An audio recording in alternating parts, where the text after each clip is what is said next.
গোটা ইহুদিদেরকে বলেন যে তোমাদের গোটা পৃথিবী দিয়ে দেব, জেরুজালেম দিয়ে দাও, বলেন। খ্রিস্টানদেরকে বলেন, ইউরোপ আমেরিকাকে বলেন গোটা দুনিয়া নিয়ে নাও, বাংলাদেশ পাকিস্তান সব নিয়ে নাও, জেরুজালেম আমাদেরকে দাও, দিবে না। কিয়ামতের পূর্ব মুহূর্তে যত বড় বড় যুদ্ধ সংঘটিত হবে, মালহামা আল কুবরা, সব বড় বড় যুদ্ধ এই মাটিতেই সংঘটিত হবে।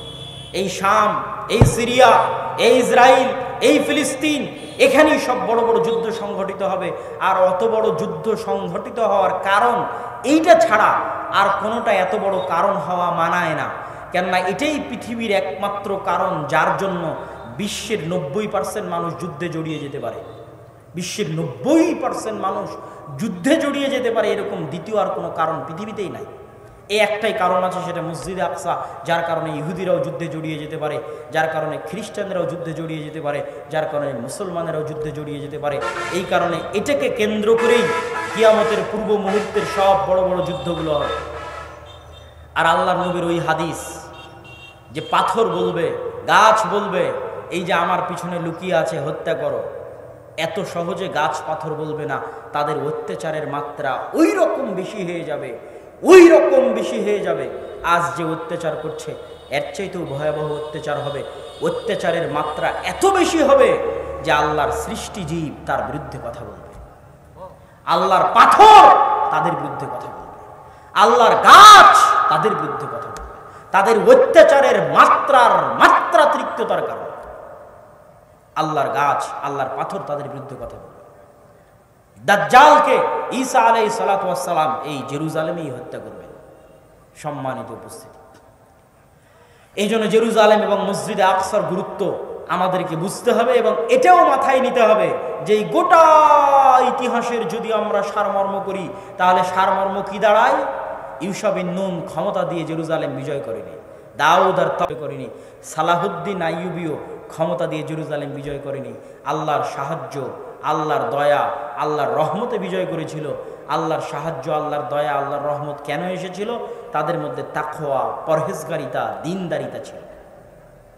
আজকে আমরা মুসলমানেরা আল্লাহর সাহায্য চাচ্ছি, আমরা কতটুকু দিন মানি? আর যারা আমাদের উপর জুলুম করতেছে, অত্যাচার করতেছে, ওরা ওদের দিন কতটুকু মানে? পরীক্ষা করে দেখেন। যারা আজ আপনাদের উপর অত্যাচার করতেছে ফিলিস্তিনে, ওরা মুখে কয়জন দাড়ি রাখে? আর যারা নির্যাতিত হচ্ছে তারা কয়জন রাখে? পরীক্ষা করে মাপেন।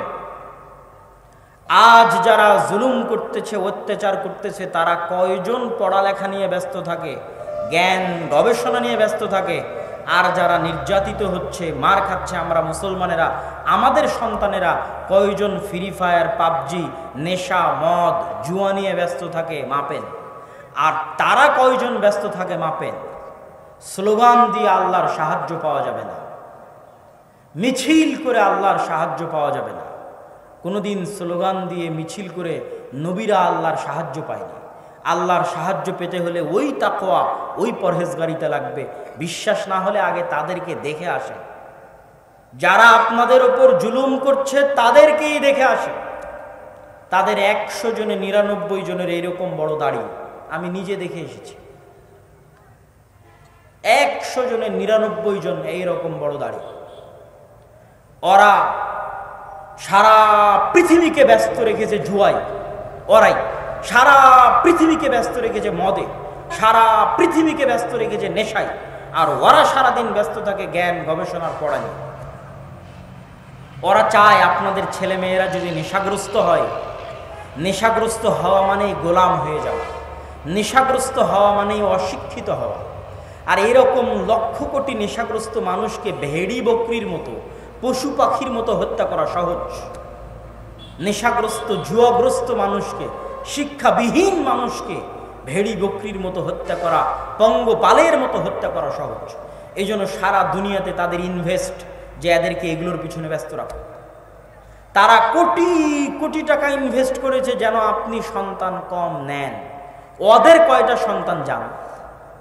আজকে গিয়ে গণেন, যেই দেশ মুসলমানদের উপর অত্যাচার করছে তাদের গড়ে কয়টা করে সন্তান? তাদের গড়ে 90%-এর যদি 6টা 7টা করে সন্তান না হয়েছে তাহলে সেই দিন আপনি আমাকে এসে বলিয়েন যে আব্দুল্লাহ ভাই আপনি তথ্য দিয়েছিলেন ভুল তথ্য। গড়ে 6টা 7টা করে সন্তান, গড়ে সারা পৃথিবীতে যেখানে তারা আছে। এই জন্য টার্গেট করে আপনার শিশুকে হত্যা করে। কেন গাজায় শিশুকে হত্যা করতেছে? টার্গেট, ওখানে টার্গেট করে বম দিয়ে হত্যা করতেছে, আর এখানে সারা পৃথিবীতে আপনাদের মাথায় ঢুকিয়ে দিয়েছে ছেলে হোক মেয়ে হোক দুটি সন্তানই যথেষ্ট, এই থিওরি দিয়ে অসংখ্য সন্তানকে হত্যা করতেছে। কিন্তু সে সন্তান নিচ্ছে 6টা 7টা 10টা করে। বিশ্বাস না হলে আমি দেখে এসেছি, এই জন্য বলতেছি। আমি না দেখলে আমি আপনাকে এভাবে জোর দিয়ে তাকিদ দিয়ে বলতাম না। ফ্রান্সের রাজধানী প্যারিসে আইফেল টাওয়ারের সামনে রাত 12টায় যারা মদ খায়, জুয়া খায়, সিগারেট খায়, ওদের কয়টা সাদা চামড়ার দেখে আসে? আমি নিজে দেখে এসে আপনাকে বলছি, কয়টা সাদা চামড়া। সবগুলো মুসলমানের ছেলে মেয়ে, আলজেরিয়া, মরক্কো, আফ্রিকা থেকে গেছে। ওরাই বসে থেকে রাত 12টায় ওখানে আড্ডা দিচ্ছে, মদ খাচ্ছে, জুয়া খাচ্ছে, বিড়ি খাচ্ছে, সিগারেট খাচ্ছে। নেটিভ নাই বললেই চলে, তথা ফ্রান্সের সাদা চামড়া নাই বললেই চলে। সারা বিশ্বে মুসলমানদের এই যে ভয়াবহ চারিত্রিক নৈতিক অধপতন, এটা কোথায় থেকে এসেছে? এটাও আগে আমি বুঝতাম না, এখন ইউরোপ সফরের পরে বুঝি যে কেন আমরা এরকম হয়ে গেলাম। এটা আমি এখন ধরে ফেলেছি যে আমাদের ক্যান্সার কোথায়। ওই যে আপনারা আশ্চর্য হলেন না যে বানু ইসরাইল চোখের সামনে দেখলো যে ফেরাউন ডুবে গেল, চোখের সামনে দেখছে পাথর থেকে ঝর্ণা বের হচ্ছে, চোখের সামনে দেখছে আসমান থেকে খাবার আসতেছে, তারপরও কেমনে বলছে যে আল্লাহর আপনি গিয়ে যুদ্ধ করেন? আশ্চর্য না? আশ্চর্য না বলেন? আশ্চর্য। কারণ কি জানেন? ওই যে 200-300 বছর ফেরাউন ওদের উপর জুলুম করেছে, তো জুলুমের ঠেলায়, অত্যাচারের ঠেলায় মন হয়ে গেছে ছোট। কথা কি আমার বুঝতে পারছেন? মানুষ যখন স্বাধীন চলতে পারে না, স্বাধীন বলতে পারে না, স্বাধীন লিখতে পারে না, গোলাম থাকে, তখন তার চারিত্রিক বিকৃতি ঘটে। তো বানু ইসরাইলেরা 300 বছর গোলাম ছিল ফেরাউনের। 300 বছরের গোলামিতে চরিত্র নষ্ট হয়ে গেছে।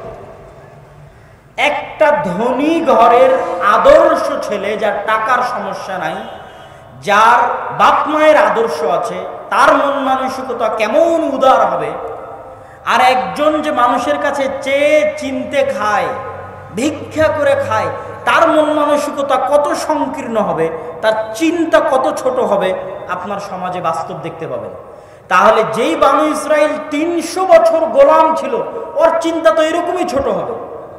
কথায় কথায় ছোট উত্তরে আপনি আর আপনার আল্লাহ গিয়ে যুদ্ধ করেন, মন মানসিকতা ছোট হয়ে গেছে।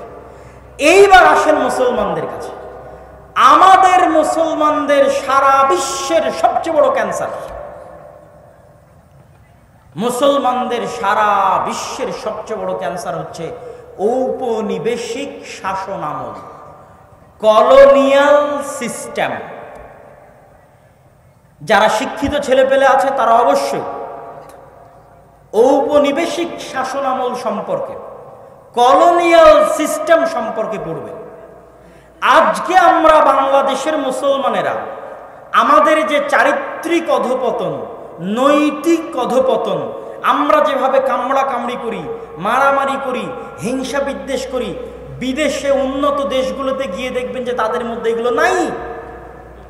তাহলে আমরা বাঙালিরা কেন সারাদিন নিজেরা নিজেরা কামড়া কামড়ি নিয়ে ব্যস্ত, নিজেরা নিজেরা মারামারি নিয়ে ব্যস্ত, অথচ ইউরোপ আমেরিকার উন্নত দেশের মানুষজন এগুলো নিয়ে ব্যস্ত না?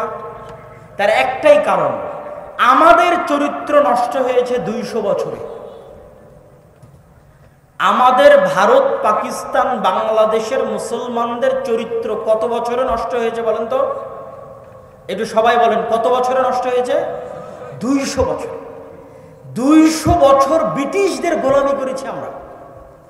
200 বছর ব্রিটিশদের গোলামি করার আগে যে মুসলমানেরা ছিল এই ভারতে, এই বাংলাদেশে, এই পাকিস্তানে, তারা আমাদের মতো ছিল না।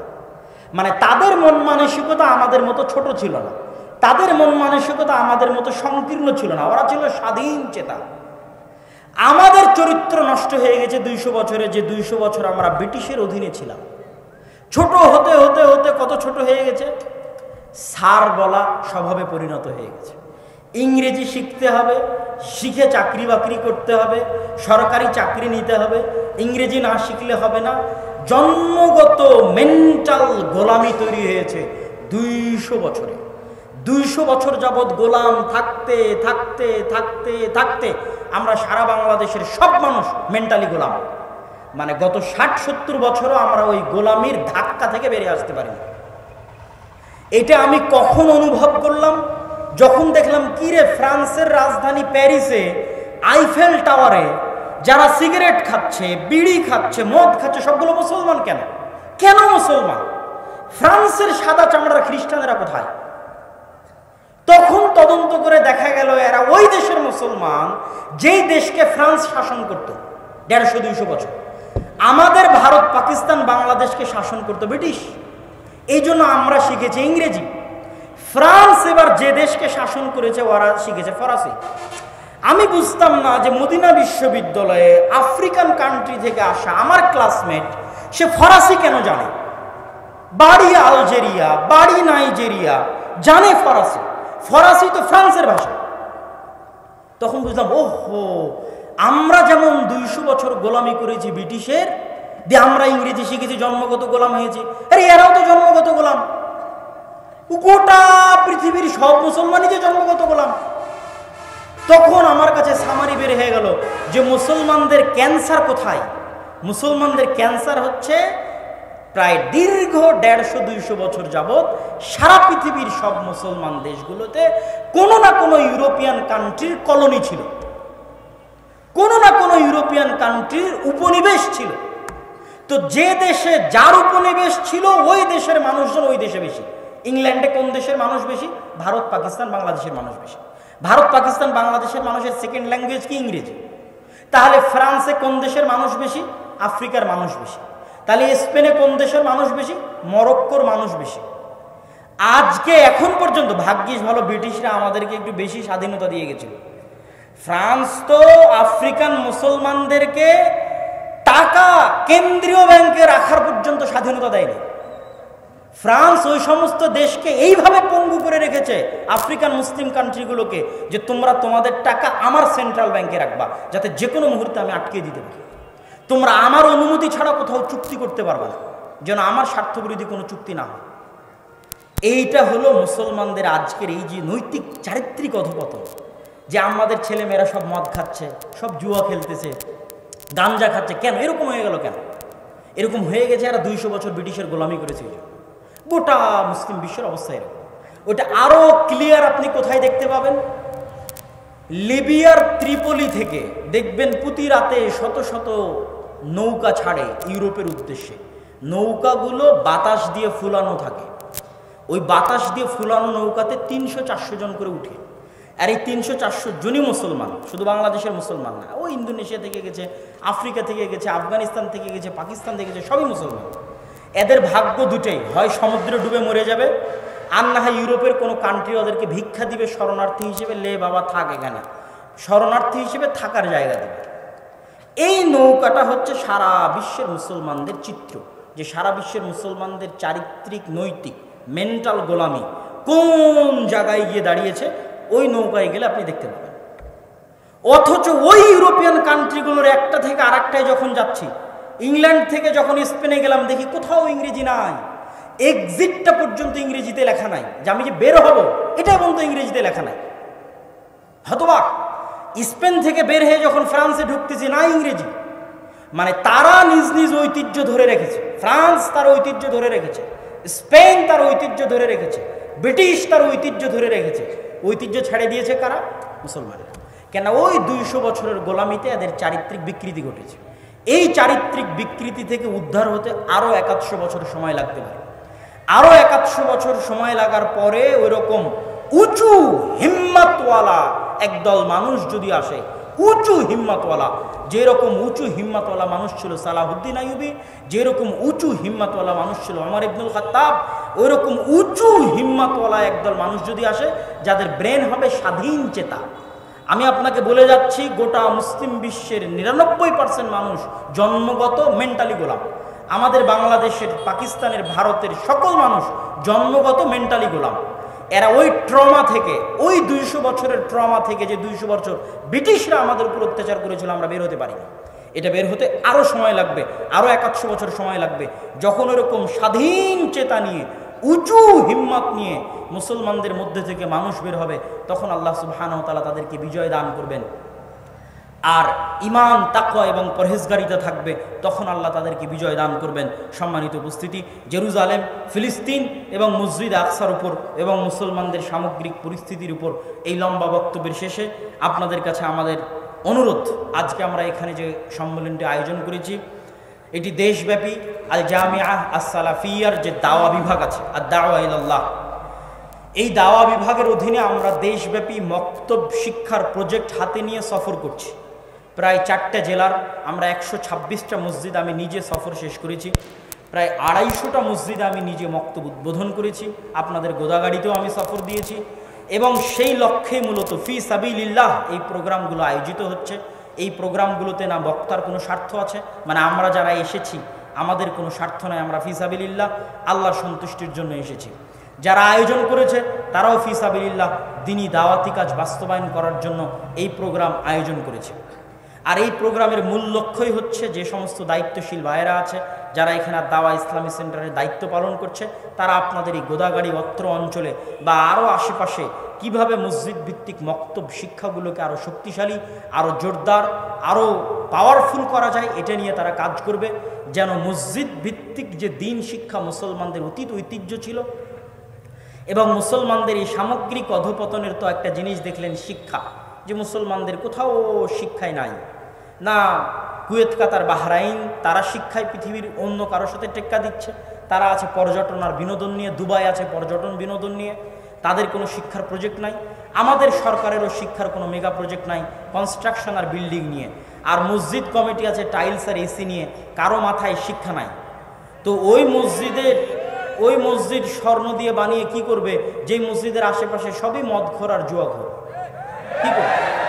অথচ ওই টাকা থেকে 5টা টাকা বাঁচিয়ে যদি ওই সমস্ত সন্তানদের দিনের শিক্ষার ব্যবস্থা করত, দাওয়াতের ব্যবস্থা করত, তো মসজিদ না থাকলে খোলা মাঠে অন্তত মানুষ সালাত আদায় করত। তো এই থিমটা নিয়ে আমরা মসজিদ ভিত্তিক দাওয়াতি কাজ করছি। এটি জামিয়া আল জামিআহ আস-সালাফিয়ার একটি অঙ্গ প্রতিষ্ঠান হিসেবে দেশব্যাপী দাওয়াতি কাজ করছে। এই দাওয়াতি কাজে আপনাদের স্বতঃস্ফূর্ত অংশগ্রহণ এবং সহযোগিতা আমরা কামনা করি। আপনাদের মধ্যে আমি জানি না আমাদের দিনী ভাইয়েরা এবং স্বেচ্ছাসেবক ভাইয়েরা আছে কিনা, যারা কাপড় নিয়ে ভেতরে যদি প্রবেশ করে তাহলে আমি অনুরোধ করব ভেতরে প্রবেশ করার জন্য।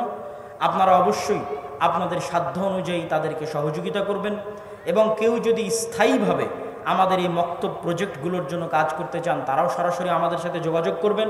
এবং আদ-দাওয়া ইলাল্লাহর মানব সেবার যে ফ্রি ব্লাড গ্রুপিং, এটাও আপনাদের প্যান্ডেলের পশ্চিম পার্শ্বে চলতেছে। ক্যান্সারে আক্রান্ত রোগীদের জন্য ব্লাড কালেকশন চলতেছে। আপনারা যারা ব্লাড ডোনেট করতে পারবেন তারা অবশ্যই যাওয়ার চেষ্টা করবেন। সালাফি কনফারেন্স আল জামিয়া সালাফিয়া ডাঙ্গিপাড়া পবায় আছে 23 ও 24 নভেম্বর। আল জামিয়া সালাফিয়া ডাঙ্গিপাড়া পবা রাজশাহীতে সালাফি কনফারেন্স 23 ও 24 নভেম্বর। উপস্থিত হওয়ার চেষ্টা করবেন। এখান থেকে দিনী ভাইয়েরা যাবে, তাদের সাথে সম্পর্ক রক্ষা করে একসাথে একত্রিত হয়ে যাওয়ার চেষ্টা করবেন। মাসিক আল ইতিসাম নিয়মিত নেওয়ার চেষ্টা করবেন। প্রতি মাসে এখন একটা নতুন লেখা আমার আসতেছে জেরুজালেম নিয়ে। যা বললাম তা যদি লিখিত আকারে পেতে চান, যে আপনার কাছে ডকুমেন্ট থাকবে, তাহলে এই মাস থেকেই মাসিক আল ইতিসামে এই লেখাগুলো যা বক্তব্যে বলছি তা পাবেন। কয়েক পর্বে এটা চলবে। আপনাদের সকলকে আল জামিয়া আস-সালাফিয়ার জন্য দোয়া করার জন্য এবং আল জামিয়া সালাফের এই দাওয়া বিভাগ আদ-দাওয়া ইলাল্লাহ এর দাওয়াতি কাজে বৈঠকি দানে অংশগ্রহণ করার উদাত্ত আহ্বান জানিয়ে আমরা সবাই আল্লাহর নিকটে দোয়া করি, হে আল্লাহ, আপনি ফিলিস্তিনে আমাদের নির্যাতিত মাজলুম মুসলিম ভাইদের সহযোগিতা করুন, আল্লাহুম্মা আমিন। হে আল্লাহ, আপনি ফিলিস্তিনের মুসলিম শিশু, মুসলিম নারী এবং পুরুষ যারা মারা যাচ্ছে তাদেরকে শহীদ হিসেবে কবুল করুন, আল্লাহুম্মা আমিন। স্টেজে যারা আছে তারাও আপনারা এই বৈঠকি দান, হ্যাঁ মহিলাদের ওখানেও বৈঠকি দানে অংশগ্রহণ করার চেষ্টা করবেন। হে আল্লাহ, আপনি আমাদের ফিলিস্তিনের মুসলিম ভাইদেরকে গায়েব থেকে, অদৃশ্য থেকে আপনার মদদের ব্যবস্থা করে দিন, আল্লাহুম্মা আমিন। হে আল্লাহ, আপনি মুসলিমদের মধ্যে থেকে সুলতান আন নাসিরা, এমন একজন সৎ, সাহসী, যোগ্য শাসক পাঠিয়ে দেন যেই যোগ্য শাসক পুনরায় আল মসজিদ আল আকসা সুলতান সালাহুদ্দিন আইয়ুবীর মতো উদ্ধার করবে, আল্লাহুম্মা আমিন। আর এর জন্য আমাদের মা এবং বোনদের পরহেজগারিতা এবং তাকওয়া খুব জরুরি। যখন কোনো সমাজে বেহায়াপনা বেলেল্লাপনা ছড়িয়ে পড়ে তখন ওই সমাজে আর পুরুষ জন্মগ্রহণ করে না। কথা কি বুঝতে পারলেন? যদিও দানের মধ্যে আছেন, যে যখন কোনো সমাজে বেহায়াপনা বেলেল্লাপনা ছড়িয়ে পড়ে তখন ওই সমাজে আর কি জন্মগ্রহণ করে না? বেটা ছেলে জন্মগ্রহণ করে না, পুরুষ জন্মগ্রহণ করে না। সব বেটা ছেলে কিন্তু আসলে মেয়ে ছেলে, মানে সবার মধ্যেই মেয়েলি বৈশিষ্ট্য, কিন্তু ছেলে পুরুষ মানুষ কিন্তু মেয়েলি বৈশিষ্ট্য। কেননা বেহায়াপনা বেলেল্লাপনা ছড়িয়ে গেছে। পুরুষ সাহসী সন্তান সুলতান সালাহুদ্দিন আইয়ুবীর মতো, তারেক বিন জিয়াদের মতো ওই মাই জন্ম দিতে পারবে যেই মায়ের তাকওয়া আছে, পরহেজগারিতা আছে, পর্দা আছে। যেই পিতার তাকওয়া আছে, পরহেজগারিতা আছে, পর্দা আছে, তাদের গর্ভে পুরুষ জন্ম নিবে, মুজাহিদ জন্ম নিবে, সালাহুদ্দিন আইয়ুবী জন্ম নিবে, তারেক বিন জিয়াদ জন্ম নিবে। আল্লাহ যেন আমাদের মুসলিম মা এবং বোনদেরকে সেই মাপে নিজেদেরকে গড়ে তোলার, নিজেদের সন্তান সন্ততিদেরকে মসজিদে আকসার জন্য ওয়াকফ করে দেওয়ার, আল্লাহর রাস্তায় ওয়াকফ করে দেওয়ার, ফিলিস্তিনের জন্য ওয়াকফ করে দেওয়ার এবং আল্লাহ সুবহানাহু ওয়া তাআলার রাস্তায় দ্বীনি দাওয়াতি কাজ করার জন্য ওয়াকফ করে দেওয়ার তৌফিক দান করুক, আল্লাহুম্মা আমিন। এবং ওই মাপের সন্তান জন্ম দেওয়ার জন্য তাকওয়া এবং পরহেজগারিতা অবলম্বন করার তৌফিক দান করুক, আল্লাহুম্মা আমিন।